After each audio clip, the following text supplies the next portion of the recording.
Welcome to the ReaderHouse Roundtable, where authors from all walks of life come together to discuss the trials, tribulations, and triumphs of publishing their books. I'm your host, Corey Graham.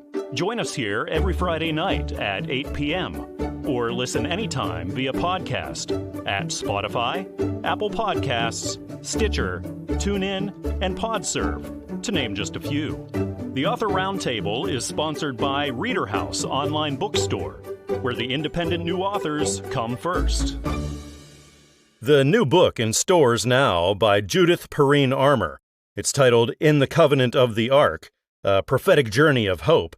This intertwines the author's journey with ancient prophecies, revealing a God who heals and speaks into our lives. And I get to find out more about this book. Judith is here with me now. Judith, welcome to the show. Thank you for joining me tonight. Well, thank you for having me. Absolutely. Can you tell me what readers can expect when they open up in the Covenant of the Ark? I believe that the book has many layers to it. It's the chronicle of my spiritual journey. It flows from the charisma of prophecy, where the prophetic has really become a lived experience for me. And in the end, I think God leaves us with a message for hope. But I think also for the skeptic who doesn't believe in a God or is on the cusp of believing, that there's a little bit of proof that God is real, that he dwells among us, and sometimes he asks us to do extraordinary things. Definitely. Judith, what inspired you to write this? It's really funny because every Lent I ask the Lord, show me my sin, my unconscious sin. What do others see in me? And I was expecting the usual, the lack of humility, those kind of things. And instead, the Lord said, it's a sin of omission. You have never written about your spiritual journey. Now, I am 77 years old, so my use-by date is coming up pretty quick, And so I said, oh, groan. So I started writing the book, sort of feeling it was an assignment that I needed to do. I started it on Ash Wednesday, and I finished it on Holy Saturday. So truly it was written within 40 days. And I sent it to one publisher and didn't hear anything back. And then all of a sudden something popped up in my email, and it was Covenant Publishing. And I said, well, I'll send it to them. And it just went from there. And by Pentecost, I had it published. So this was quite an exciting experience. It was a whirlwind. Wow. So this is your first book then? You've never done this before? Well, I've never written a book before, but I was a scientist, so I wrote a lot of scientific articles based on my research. Well, Judith, you got to tell me about that day when you finally got your first copy in and you got to hold this for the first time. What was that like? Well, I have to admit, because I don't have a lot of creativity, when I saw the cover of it, it was sort of mind-blowing. It was just such a beautiful cover. And in fact, I just heard from someone yesterday that when she gave it to a friend, the friend just kept stroking the cover and just couldn't get past the cover. She said the cover itself spoke to her.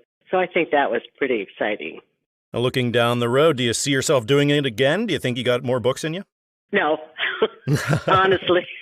At this age, it was like, I suppose if I had, a direction to maybe take a little bit more of a spin-off in some of the details of spirituality, but right now I don't have any plans. I'm sure you learned an awful lot along the way of doing this, Judith. So is there anything you got that you could offer as advice to the aspiring authors who are listening to us? Well, all I could say is, if you have a book, step in faith and start to write and wait for the inspiration to come. Working with Covenant Publishing has just been an amazing experience. I can't say enough good things about how they guided me through the process and through all the glitches. I had a computer that literally died 1,000 deaths.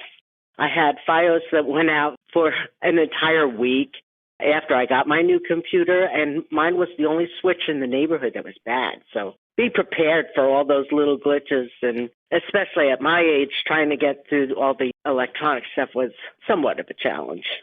Would you say that was the most challenging aspect of the whole thing for you, just navigating all this new technology? Yes, absolutely. But fortunately, I have 3 kids that live nearby, and they're all computer savvy, so, they come to the rescue when Grandma's in trouble. Was writer's block, anything like that, ever an issue for you, Judith?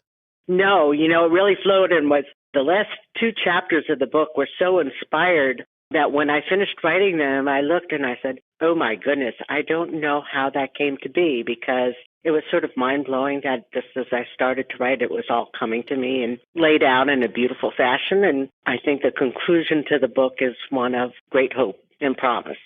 Again, the title of this is In the Covenant of the Ark, A Prophetic Journey of Hope. It's written by Judith Perrine Armour and is published by Covenant Books, so go wherever you buy your books and you can pick this up, like Amazon and Barnes & Noble and iTunes, and also traditional brick-and-mortar stores. Judith, it's been really great talking with you tonight. Thanks for telling me all about In the Covenant of the Ark and everything else. I had a nice time with you. I enjoyed it too. God bless. Here at the ReaderHouse Author Roundtable, we're exploring the new book, The Adventures of Ms. Grundy Z. Leatherberry, Book 1. It's a story of courage and humor in 1875 America, and I get to find out all about it. The author, Nancy Winniford, is here with me now. Nancy, welcome to the ReaderHouse Author Roundtable. I appreciate you being here with me. Thank you. I appreciate you having me. Absolutely. Nancy, what can people expect when they open up The Adventures of Ms. Grundy Z. Leatherberry? Well, Miss Grundy Z. Leatherberry in the book is an 18-year-old. She's young. It's 1875. She's setting out because she wants adventure. She wants to go west. She decides to be a prairie school teacher. So the first book tells about the first half of her travels as she goes through 1875 America by train. And she gets to find out what it's like in other places. She comes from a rural area, and she visits New York, Philadelphia, Pittsburgh, and she has adventures in each of those places. One of the things that I do in the book is I figure my young readers may not know some of the historical things that were going on at the time. So, for instance, in New York City, she encounters elevated trains for the first time. So I have a little history blurb just right there in the book to tell them all about elevated trains so that they know. There's photographs of the trains from the time period, and that gives them a little bit more to go on as they go through the story. Nancy, what kind of a reading audience were you going for here? Elementary school, mostly 9 years and older. I used to say 9 through 12, but I've had some teenagers read it and tell me, Nancy, you have to tell people older than that, too, because we love the book. Oh, wow. I was like, okay, good. When it comes to writing and being published and all of that, Nancy, are you new to this or have you done it before? This is the first time I've ever written a book, so yes, this is my first published book. Congratulations. It's such a big deal. How long did this whole thing take you? Well, it took me 5 years to write the book. I did a lot of historical research before writing, and I kind of had a story in mind. I knew what I wanted to do, but I wanted to find out more about each of the areas that she would visit. Can you go back and think about when you were inspired to write it? What gave you the idea to start on this? Well, in the early 2000s, so I am also a storyteller. I've done that as a volunteer for 45 years. And in the early 2000s, I had the opportunity to work alongside an experienced storyteller and then take his place on the days when he was sick. And he was amazing. And he told me, you're really good at this. You should think about being a professional. And I said, well, my kids are really little right now, but when they grow up, I'll do that. So when they grew up, one of his first recommendations was write a book. So that's what I did. Nancy, what would you say was the most challenging part of this whole thing for you? I think the most challenging thing is navigating all the new things that I've learned about, well, frankly, technology and publishers and how you sell a book, because the writing, that came really naturally to me, and so did the research. I love to do the research. All that stuff was new. I was an elementary school teacher before I did this, so I love kids. I kind of know what they're looking for, and so that's why I felt like, well, this is a great idea. Now, this is book 1, The Quest for Adventure. How many of these do you have planned out? I have at least 3 planned out. So in the next book, she'll travel from Chicago to the Dakota Territory, the little area where she will be teaching school. And then in book 3, she will be a school teacher. And then I have ideas for books beyond that. Right close to where she'll be teaching, there was a fort. And I thought, well, she could work at the fort for a while. She could work on a ranch. She could work on a mine. I have lots of imaginings And I've visited the places, and I kind of know what I'm thinking about. And so at least 3, but possibly more. I think children are really going to be into this book. Again, this is titled The Adventures of Ms. Grundy Z. Leatherberry, Book 1, The Quest for Adventure. It's written by Nancy Winniford, published by Christian Faith Publishing, so pick it up everywhere that you go for books, Amazon, or Barnes & Noble, or iTunes, and also traditional brick-and-mortar stores. Nancy, it was really wonderful having you on the show. Thanks again for being here with me. It's a pleasure talking to you, too. Thanks very much. A lot of us start feeling down during the cold winter months. And I'm looking at a book right now that takes a new perspective on seasonal affective disorder. It's titled, Why is Sam So Sad? Seasonal Affective Disorder and Depression from a Child's Perspective. It's written by Dan Granger, and I get to talk all about this right now. Dan is here with me on the show. Dan, welcome. Thanks for being here. It's my pleasure. Thank you so much for inviting me. Absolutely. I appreciate your time. Can you tell me all about what's inside Why is Sam So Sad? Yeah, it's a book about seasonal affective disorder. And when somebody gets sad or depressed, the dark days of winter, the lack of sunlight affects them. And in the book, I provide some remedies for that. And where did the idea, the inspiration for this come from? Well, personally, I have SAD. So one day I just kind of decided I need to write a book about this.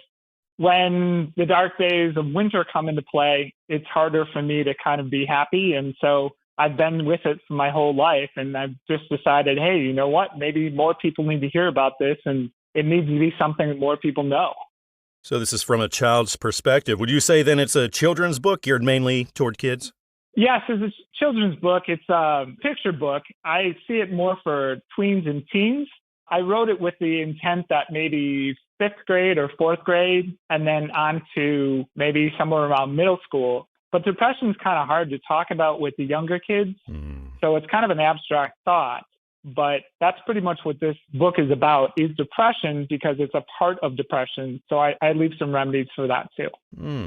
You said this is a picture book. What was that like, working with the illustrations and getting those all lined up?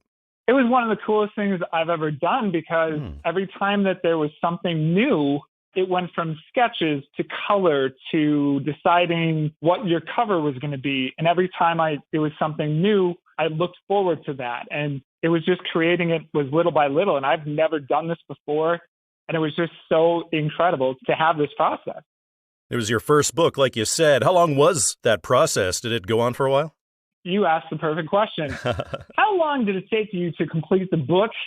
2020 is when I started it, and 2023 is when I stopped. So I started in 2020, and I just wrote some factual words down. Then I added clip art in 21, and then I signed the contract in 22. Then the book got created in 23. Then before the book actually came out, there were a bunch of mistakes and stuff on it, and then that took forever. And so I had the book in hand, but then I made a mistake on it with the book in hand. And so I had to have them go back and fix it. But because we fixed it, there were a bunch of things that needed to be done. Then there were some mistakes in the book itself and had to be revised. Like there was ink marks all over every time I had a revision. And it took like 3 weeks to have a revision. So it took forever. Well, what part of that whole process would you say was the most challenging for you? Good question. Well, I don't know about the book itself, but actually getting out there and talking about it and just saying, okay, I'm going to actually tell people about this, because depression is not something you go out and tell people about. In the book, I talk about how he's going through this and he wishes he could just leave a cold place and go somewhere else. And then the last part is he wishes, that other people knew about this, but it's kind of not that he's going to talk about it. You got to tell me about that day. This was years in the making. What was that day like for you, Dan, whenever you got to hold this thing in your hands for the first time, that first physical copy? That was super cool. Very, very cool. Holding it in my hands and knowing that, all my work didn't go unnoticed and my sacrifice. However, the coolest part about that is when I revealed it to my family. We had a milestone birthday and we were in a different state. And I showed my family, who I kept quiet about. They didn't even know. And I revealed it to them. And then, it was super cool. And my legs were shaking. I'm like, can I tell you about this? And before we leave, can I show you my book? And they're like, what? And then I showed them the book, and everybody's like, wow. And we like got pictures and stuff like that. And I made this book kind of with my mom. She helped me edit it. So that's even a better memory that I'll always have. Well, what an important book this is. It has a great message. I think children are going to love it. Again, this is titled, Why is Sam So Sad? Seasonal Affective Disorder and Depression from a Child's Perspective. This is written by Dan Granger and is published by Christian Faith Publishing, so pick it up anywhere, like on Amazon or Barnes & Noble, iTunes, and also traditional brick-and-mortar stores. Dan, thanks again for coming on the show. I had a really nice time talking with you. I had a great time talking with you. Thanks for the opportunity. The new book I have here by Christie Sluder is a poetic children's book, and it involves using your imagination. It's titled Violet's Goodnight Game. And I get to find out all about it. Christie, the author, is here with me now. Christie, welcome to the show. Thanks for joining me. Thanks for having me. Absolutely. Christie, can you tell me all about Violet's Goodnight Game? What can readers expect here? Well, it's a book about a little girl that her mommy tucks her into bed, but like so many of us, she can't go right to sleep, so she knows she's not supposed to get up. So she just uses her imagination to play a little game till she's finally able to fall asleep. And this is a children's book. What age ranges were you thinking of here, Christie? Probably 3 to 7, 8, something like that. I'm actually surprised at the kids from friends who have read this to them and say, my 8-year-old loves it, my 6-year-old loves it, so it was a broader range than I actually thought would enjoy it, but it seems to appeal to a pretty wide range of children. Can you tell me about how you got the idea for this, how you were inspired to write this book? I used to tell my kids stories going to, sleep, and I've always been into poetry. I've always written poems, and it just kind of evolved into telling the kids a story, which my daughter's name is Bialek. So that's my inspiration for the name, and I just started making this story up. I told them the story and thought it might have a chance at being a good book, so I just wrote it down and took a chance. Christie, have you ever done anything like this before when it comes to writing and publishing, or are you new to all this? This is my first publishing experience. I've written, I've journaled and written poems for friends' weddings and things like that my entire life. But this is just the first time I've actually put myself out there and tried to get published. Your first time publishing. Did this take a really long time then to do?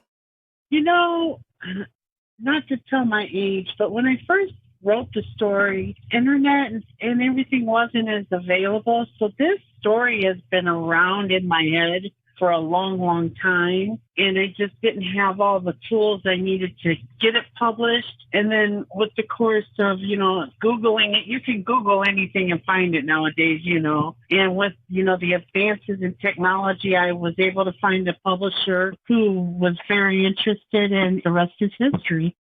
Christie, do you think we'll see a follow-up to Violet's Goodnight Game or another book from you in the future? I would love to do a follow-up. It just depends on if anybody is interested in seeing a follow-up.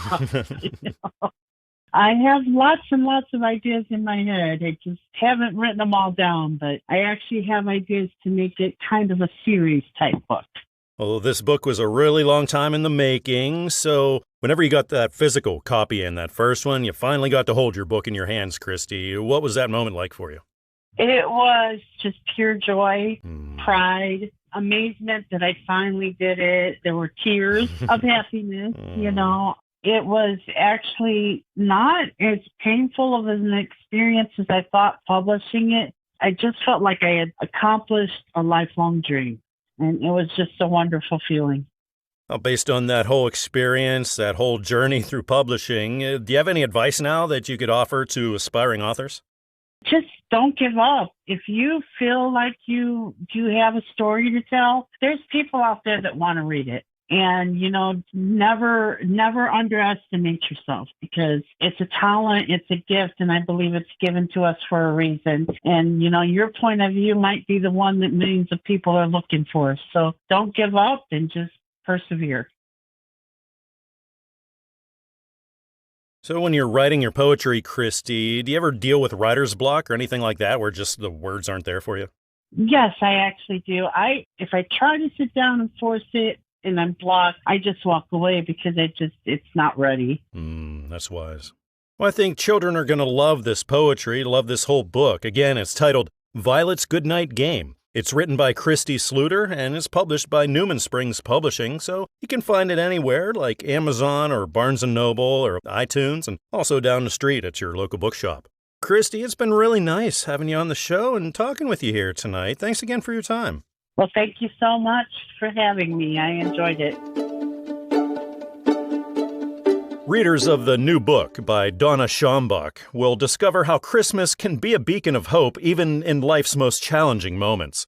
The book is titled Christmas at Woodlet Cove, and I get to talk all about it. The author, Donna, is here with me now at the ReaderHouse Author Roundtable. Donna, welcome. Thank you so much for joining me tonight.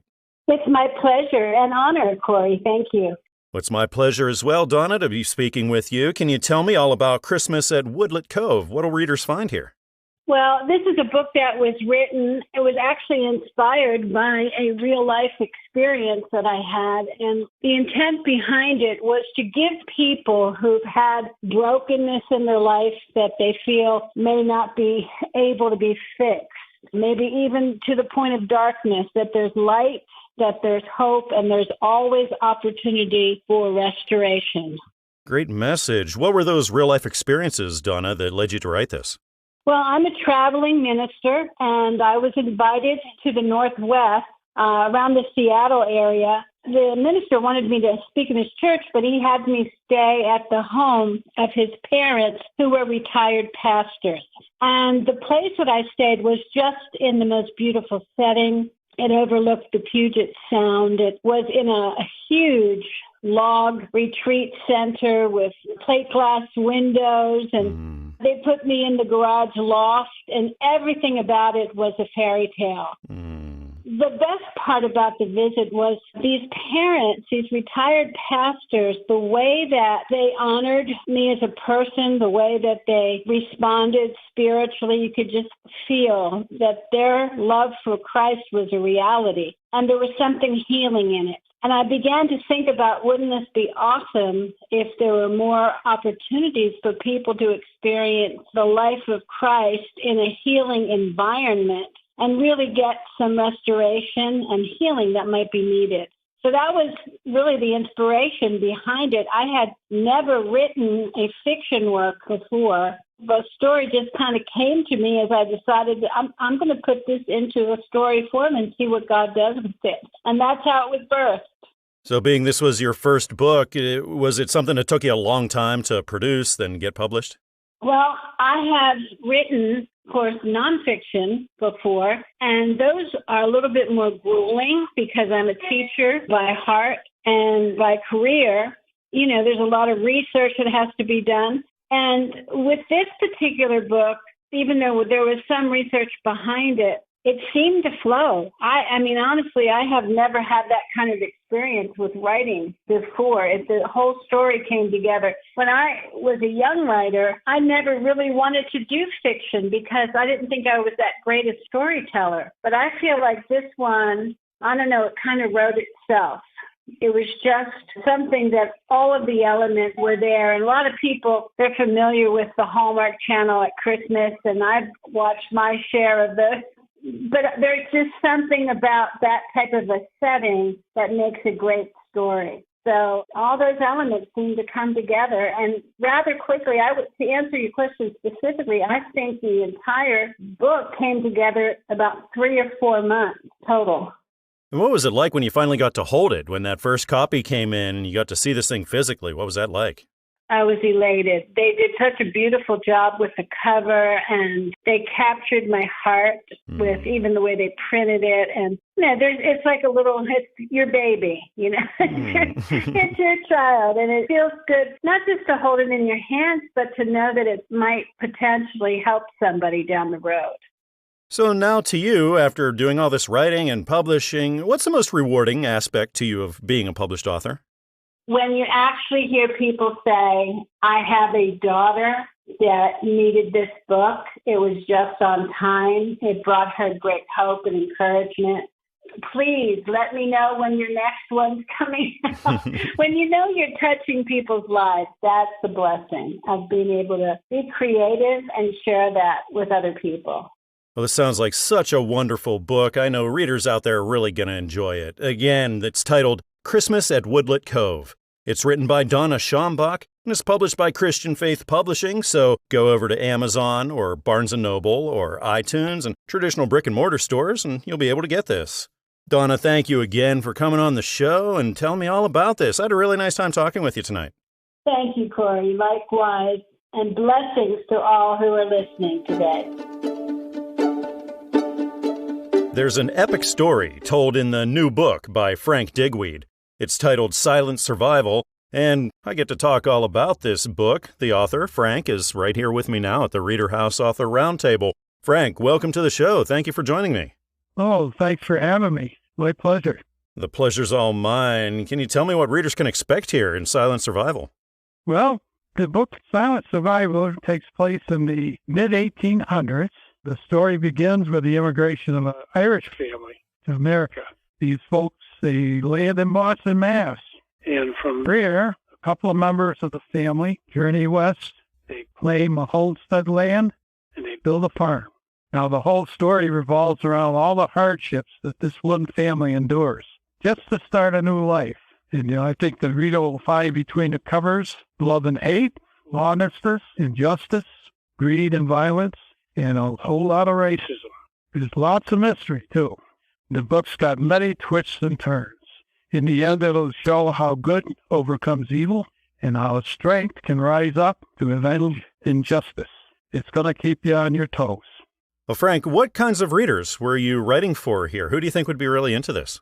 I think that anybody that enjoys a story of history that's filled with suspense and intrigue will like the book. There's a lot of interaction of forces, powerful people competing for land. I think people are going to enjoy this. Well, Frank, how did you get the idea for this story? What inspired you? Well, I was inspired by some of the reading I did, and also by my grandfather. I always wanted to write a book, but I didn't know if I could do it or not. And he always told me, don't ever be afraid to try something different.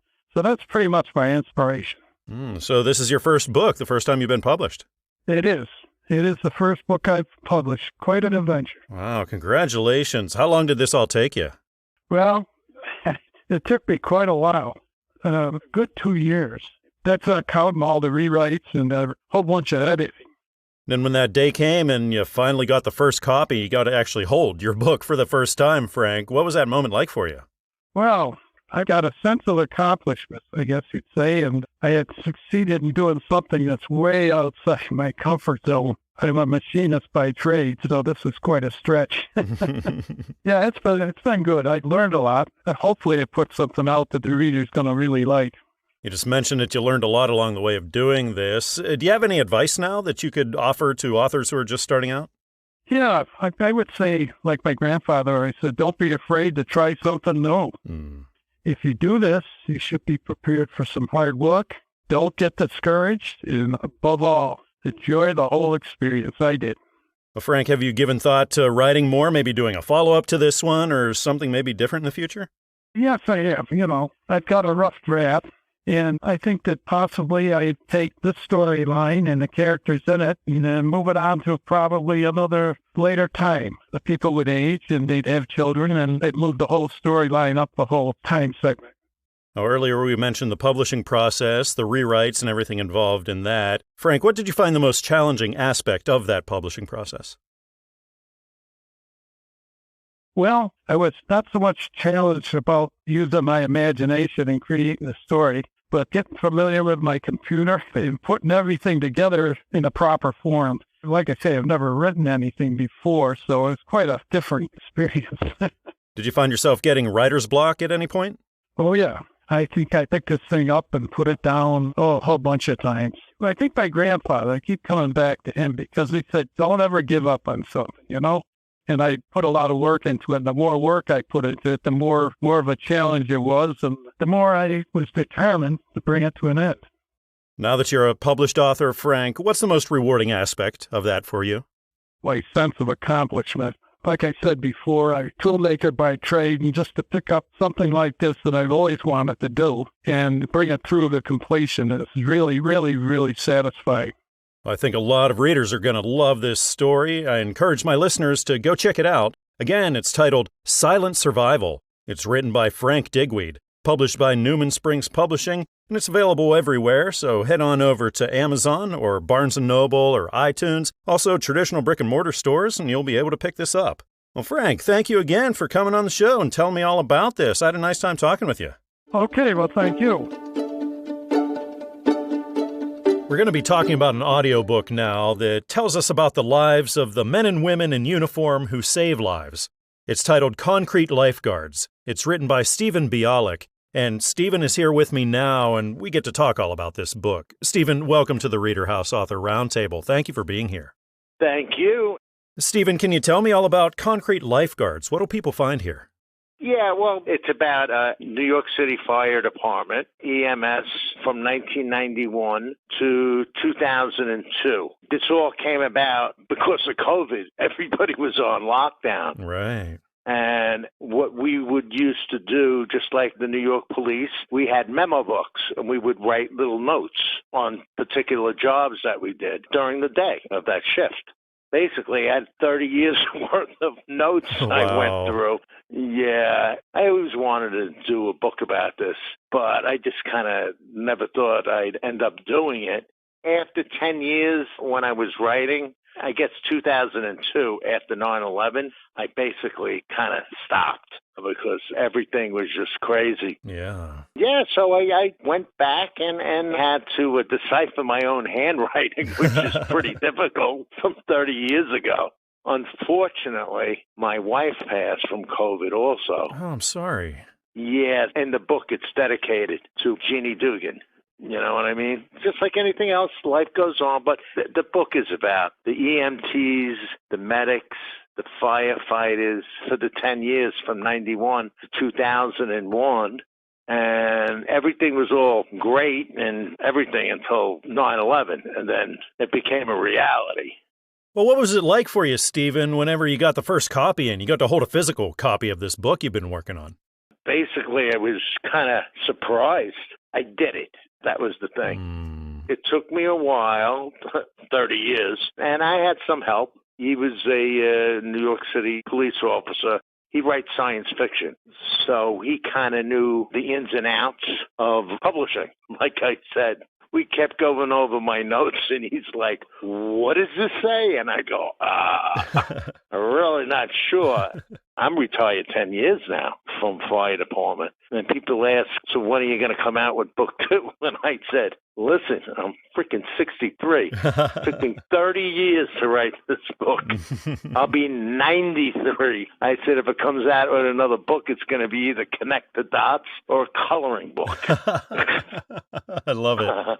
I'm sure you learned a lot along the way of publishing here, Stephen. So do you have any advice now that you could throw out there for aspiring authors? Well, I had an excuse. It was more of, COVID. People out there, they don't have to wait for another COVID. Nobody wants another COVID, but you just got to make some time, maybe a day or two when you're off. You have to write notes.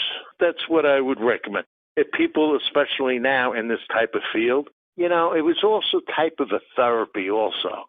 After each job, when I first started, it's not like TV. Believe me, it's not like TV. When I got home, I would write it down. This way, I would remember.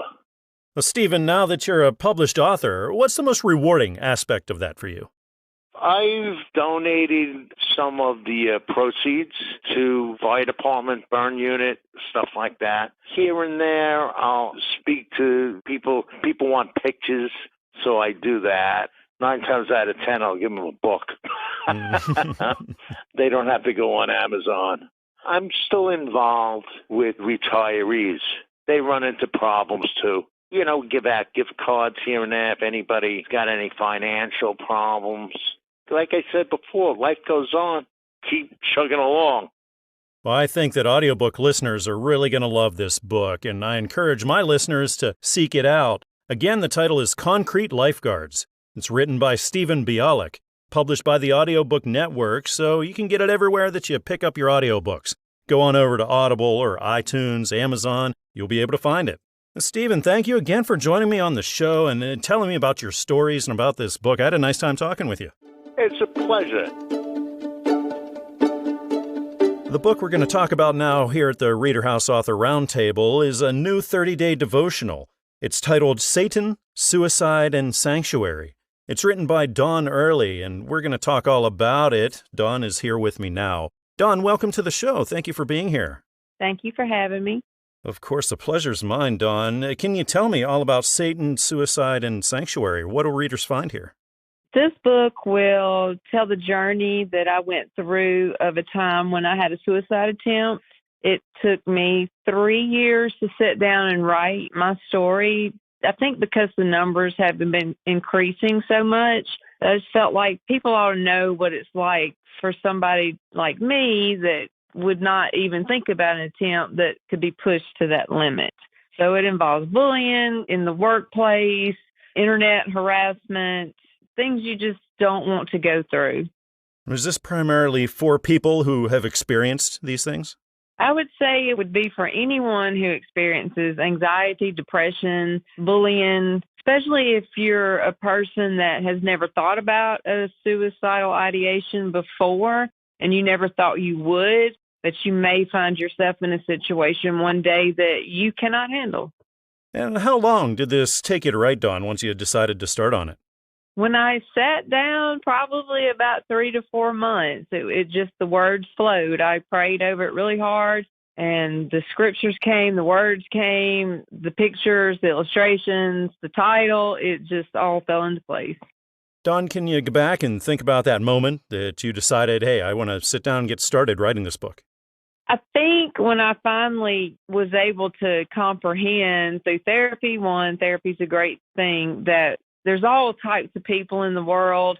There's all types of emotions in the world, but we never talk about mental health straightforward. It's never discussed of, oh, well, they're just crazy. Let's just leave them alone. That's not the case. We're all connected and we all have troubles, and we should all kind of reach out and be a little kinder. I love it. Now, what was that moment like for you, Dawn, whenever you opened up your mailbox and there it was, your first copy of Satan, Suicide, and Sanctuary, and got to hold your book, and there it is, your name's on the cover and everything. What was that like? I had excitement. I squealed. It was just one of those moments of like, you did it. You accomplished this and you did it. And you told your story and you're praying that it's going to get out there. I looked a hot mess that day, and but I took my picture holding my book. Looking down the road, do you see yourself writing, maybe publishing more? I write a lot. I write a lot of Bible studies. I have written too, and I like to write lessons. A lot of times my husband, he's a music minister, and, sometimes he'll kind of be playing around with an idea, and I'll just sit down and research a little bit and, write some things for him. Now, to go through that publishing process, it can surely be a learning experience. What did you find the most challenging part about that for you? The waiting. Each little step, you're like, okay, this is going to take this long, and this is going to take this long. And I'm like, I just really want to see the book. Do you have any advice now that maybe something you learned along the way that you could put out there for the first time or the aspiring authors? I would say if you have a story and you want it told, sit down, write it. You're not going to be perfect at it, of course. I wasn't. I mean, my first draft that came back was a lot of red marks, just little things, but it was still red marked. And it's kind of like, oh, is my English that bad? Is my grammar that bad? But, it's helpful. And, let your friends read it and get unbiased opinions. You might get your feelings hurt a little bit, but I would rather somebody say, okay, this part didn't sound just right. Maybe you ought to reword it. I think this book is going to help a lot of people out there. I encourage my listeners to seek this one out for sure. Again, it's titled Satan, Suicide, and Sanctuary. It's written by Dawn Early and is published by Covenant Books, so you can find it everywhere. Head over to Amazon or Barnes & Noble or iTunes and also traditional brick-and-mortar stores, and you'll be able to pick this one up. Dawn, thanks again for coming on the show, telling me all about this book and a little bit about your story. I had a nice time. Thank you. I did too. You have a good day and a happy Merry Christmas. There's a new audiobook just came out, written by Richard Austerman. It's titled Witches. And I get to find out more about this book. The author, Richard, is right here with me now at the ReaderHouse Author Roundtable. Richard, welcome. Thank you for being here. Thanks for inviting me. I'm glad I'm here. Well, I'm glad you're here too, Richard. Can you tell me all about what readers can expect in Witches? A story about a young man that travels around his own country. That's his adventures as he's going along. There's love involved. He meets his love of his life, and he meets the king and the queen of his country. So, Richard, where did the idea for this book come from? How were you inspired to write this? The idea came from a dream, and that's where most of my writing comes from. And the dream was the first chapter of the book. Then how long did it take you to write it once you sat down and started on it? 3 months. Then you have the publishing process after that. Was that a long one for you, or did that go quickly? It amazed me. It was shorter to find a publisher was shorter than I ever thought it would be. From everything I've read on publishing. As I went self-publishing, I talked to a lady in one of the companies, and she said, "Do you have 1/7?" I said, "Yes," and I sent her it. And she said she was going to take it into the review committee, and it'd probably be 2 weeks before she hears back. The next day, she called and said, "You're in. I'm sending you the paperwork." So is this your first time publishing, then? First time. Oh, is there any aspect of that you found particularly challenging? No, it went real smooth for me, as far as I could tell. I mean, my first time doing it, so I didn't really know what to expect, and it just seemed to flow real well. I liked the people at the company, and they did what they said they were going to do. Richard, what was it like getting your first copy and holding that for the first time? When I got the book published, I couldn't believe that I had actually written that book. And every time I read through that book, I laugh and think, how did I do this? Because I just sit down. I don't do any research. I just sit down and write. Have you ever found yourself getting writer's block when you sit down to write, Richard? No, I haven't. I have been writing the novels since 2016. I wrote my first novel. Since then, I have written 17 novels and half a dozen short stories. But I don't know where it comes from, because I was not a writer the rest of my life. I'm 79 years old, and it's been just fun doing it. So for you, Richard, now that you're published, what's the most rewarding aspect for you of being a published author? Watching the reactions of people that look at the book and say, "You wrote this?" That they're surprised. And they're amazed, too, because some of them would come back and say, "That is an excellent book." So now that you've published for the first time, I'm sure you learned a lot along the way, Richard. Do you have anything as far as advice that you could give to the aspiring authors who are listening to us? I would say that for someone that's just getting in, who wants to be an author, they need to sit down and write every day. Set a time to actually sit down and write. If you get to where you're, and stick with it, because what your ideas might just be a best-selling novel, but you won't know it if you don't write it down or put it on paper or in the computer. So, Richard, who inspires you whenever you write? You write an awful lot. You're prolific. Do you have somebody in your life who keeps you inspired and encouraged and motivated? My wife was the one that inspired me. I lost her 2 years ago, and now my sisters are inspiring me. I'm working on a novel right now. I have 191 pages in it, 60,000 words. And before it's done, it'll be in the 70,000 word range. And when I finish a chapter or two, I take it to my sister, and they read it over, and they like it, or they say, no, this is not, that doesn't fit in here. Was it tough for you to find just the right voice for your book? They provided me with 3 different people reading my book, and I chose which one I liked best.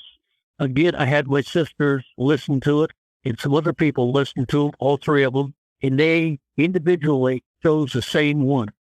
Well, I think there are a lot of readers out there, and listeners in this case, to the audiobook, who are really going to enjoy it. Again, it's titled Witches.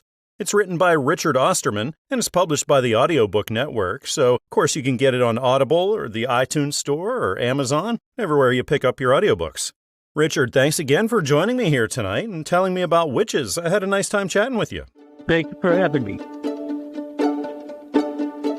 There's a new audiobook. It just hit stores, written by Joseph Scott West. It's titled The Beginning of Hatchet Man.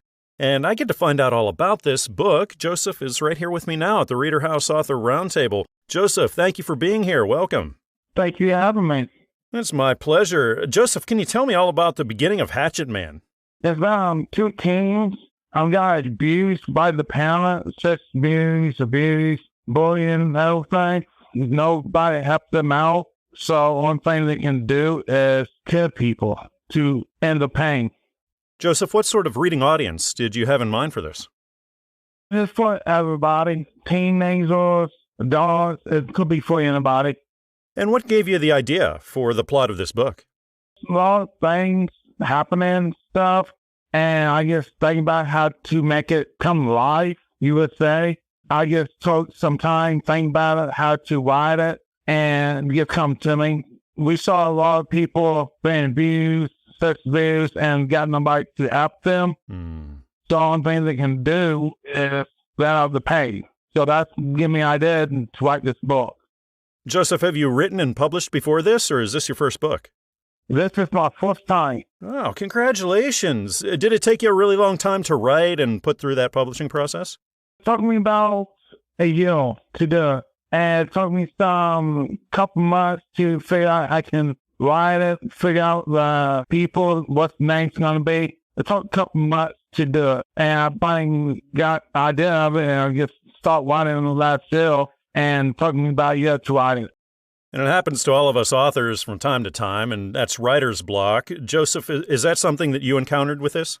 Yes, a lot. Oh, how do you get through that? Take time out, think, I take some breaks from it, and start thinking some more ideas for the book, and it would come to me. And, well, one thing leads another thing, I brought in the book. And I could only imagine that moment that you open your mailbox and there's a box full of the first copies of this book. And what was that like, talking about the physical copy?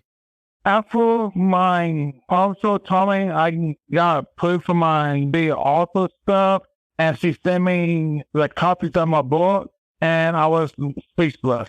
Tell the truth, I was in shock. Now, for the audiobook version of this, Joseph, what was it like hearing your book as opposed to reading it off the page like you were used to that whole time? It was like was alive the very first time.